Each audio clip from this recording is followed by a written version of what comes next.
taste of the real world. I got battered on the North Shore. It gave me comfort when I always knew that. I always knew that you were there for me next door. I lived it hard. How are you doing, math learners? This is your free access YouTube edu creator, Math Teacher Ash. And today, we are going to have a new reviewer series in preparation for our upcoming fourth quarter examination. Now, these questions are in preparation for our grade 10 students. So, if you are a grade 10 students, please finish this video. But if you are new to the channel, please click the subscribe button and notification bell for you to be updated of these School Clear Math videos just like this. So without further ado, let's do this.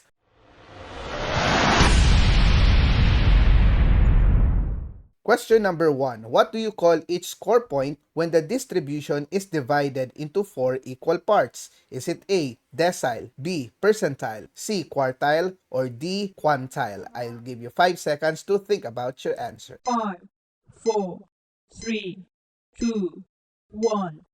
Alright, math learners, this question is very easy because if you have learned the measures of position in statistics, there are 3 measures of positions that are well known. These are the quartile, the decile, and the percentile. Now, the quartile refers to 4 parts, the decile pertains to 10 parts, and the percentile refers to 100 parts. Now, the question in question number 1 refers to the 4 parts. So, therefore, the correct answer is letter C, quartile. So, now let's check whether we are correct. Alright! Very easy, my dear math learners. So, now let us go to question number 2. Which of the following measures of position divides the distribution into 10 equal parts? Is it A, quartile, B, decile, C, percentile, or D, quintile? I'll give you 5 seconds to think about your answer. 5, 4, 3, 2, 1.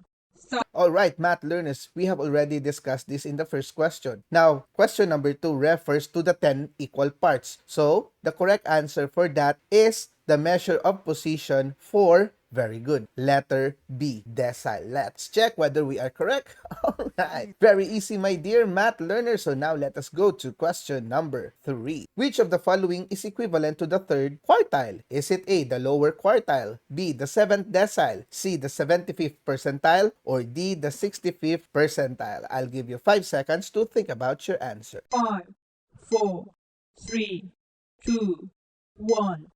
Alright, math learners, talking about third quartile, it means that the whole distribution is divided into 4 parts. And when the 4 parts are being divided, the third quartile is in the 3/4 of that certain distribution. Because third quartile means 3/4 or 3/4 of the quartile. Now, talking about 3/4, basically, if we are trying to get the value or the equivalent of it in the decile, there would be none because that would give us 7.5 decile because the decile is in the 10 parts. So, basically, A and B are already wrong for this question. Alright. Now, talking about percentile, as what I've said, 3/4 is equivalent to 75%. So, therefore, talking about 100 parts, then the correct answer would be the 75th percentile. So, letter C. Let's check whether we are correct. Alright. Very easy, my dear math learners. So, now let us go to question number 4. Which of the following measures of position divides the distribution into 100 equal parts? Is it A, decile, B, quartile, C, percentile, or D, quantile? I'll give you 5 seconds to think about your answer. 5, 4, 3, 2, 1. Alright, math learners, in this question, this is very easy because the measures of position was already discussed in the previous question. Now, we are talking about 100 equal parts. So, the correct answer for this given question is, of course, letter C. Alright, let's check whether we are correct. Alright, very easy, my dear math learners. So, now let us go to question number 5. Which of the following is the difference between the third quartile and the first quartile? Is it A, upper quartile, B, lower quartile, C, interquartile range, or D, middle quartile? I'll give you 5 seconds to think about your answer. 5, 4, 3, 2, 1. Alright, my dear math learners, if you are trying to get the difference of the third quartile and the first quartile, meaning you are subtracting them, what you will get is basically what we call, very good, letter C, the interquartile range. Okay, let's check whether we are correct. Alright, very easy, my dear math learners. So now let us go to question number 6. Which of the following is not equivalent to the median? Is it A, 50th percentile, B, 5th decile, C, 2nd quartile, or D, 3rd quartile? I'll give you 5 seconds to think about your answer. 5, 4, 3, 2, 1. So my dear math learners, this question is very easy. Why? Because if we are talking about median, we are talking about the middle score in the given data set. Now, talking about the middle, of course, in the percentile, the middle of 100 is 50. Okay. In the decile, which is 10 parts, the middle is the 5th decile. In the quartile, which is divided by 4 parts, the middle is the 2nd quartile. So for the answer in question 6, the following that is not equivalent for median is letter D. Very good. Let's check whether we are correct. Alright, very easy my dear math learners. So now let us go to question number 7. This refers to the number of data values in a data set. Is it A, class size, B, range, C, frequency, or D, class interval? I'll give you 5 seconds to think about your answer. 5, 4, 3, 2, 1.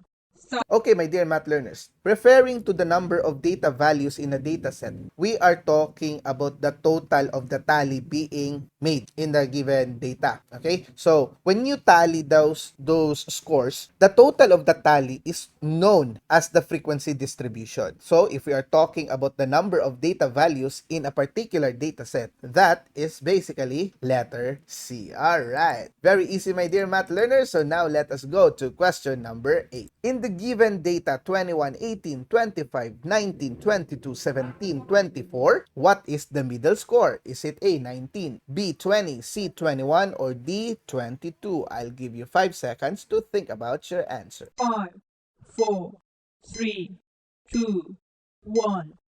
Alright, my dear math learners, in order for you to get the middle score in this given ungrouped data, what you need to do is to arrange them from smallest to highest, or from an increasing order, starting from the small going to the large. Now, if you try to arrange this data, this will become 17, 18, 19, 21, 22, 24, and 25. Now, this data is in total of 7 values, right? So, what is the middle of 7? Very good. That is the 4th value. So, the 4th value would give you 21. All right. So, that is letter C. Let's check whether we are correct. All right. Very easy, my dear math learners. So, now let us go to question number 9. The first quartile is equal to blank. Is it A, 3rd quartile, B, 25th percentile, C, 50th percentile, or letter D, 3rd decile? I'll give you 5 seconds to think about your answer. 5, 4, 3, 2, 1.